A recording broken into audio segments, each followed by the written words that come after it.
বেলা গড়ে সন্ধ্যা নামালো, তাড়াতাড়ি যেতে হবে বাড়ি। শর্ট করে কদিন বাবু কনে যাবে তোমার এই ভ্যান গাড়ি? কোথা থেকে আসে যে এই ট্যাঙ্কার কবি মবি? কোথা থেকে আসলে ভাই? প্রশ্ন জাগে মনে। পাশা ঠেকিয়ে কদিন বাবু যাবা তুমি কনে?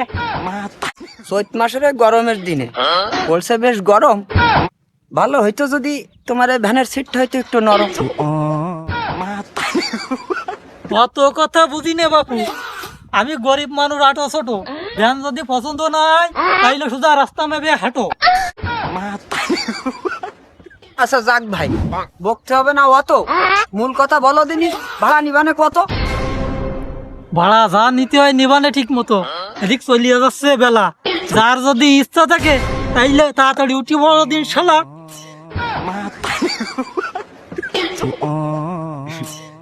ভাই তোমার এই চেহারা দেখি মনে হচ্ছে তুমি লোকটা একটু কালো, তাই বাড়ির দিকে ভাবে কি আছে মোটামুটি একটু ভালো?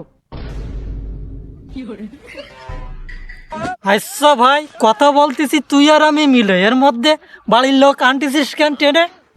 এরপর যদি একটা কথা বলিস পিটান খাওয়ানে কিন্তু বাজারে লোক এনে।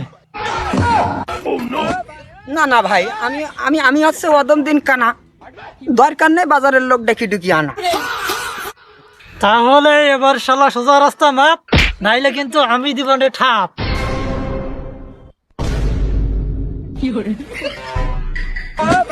কি বলে শালা, আস্ত একটা পাগল, ভ্যান চালাইনে বাদ দিয়ে রেখে মাঠে গিয়ে ঠেপাই গিয়ে ছাগল। আরে কি বলে রে শালা, তোর এই জুতো দিয়ে ঠাপিয়ে ছিড়িয়ে বলবো কানের তালা।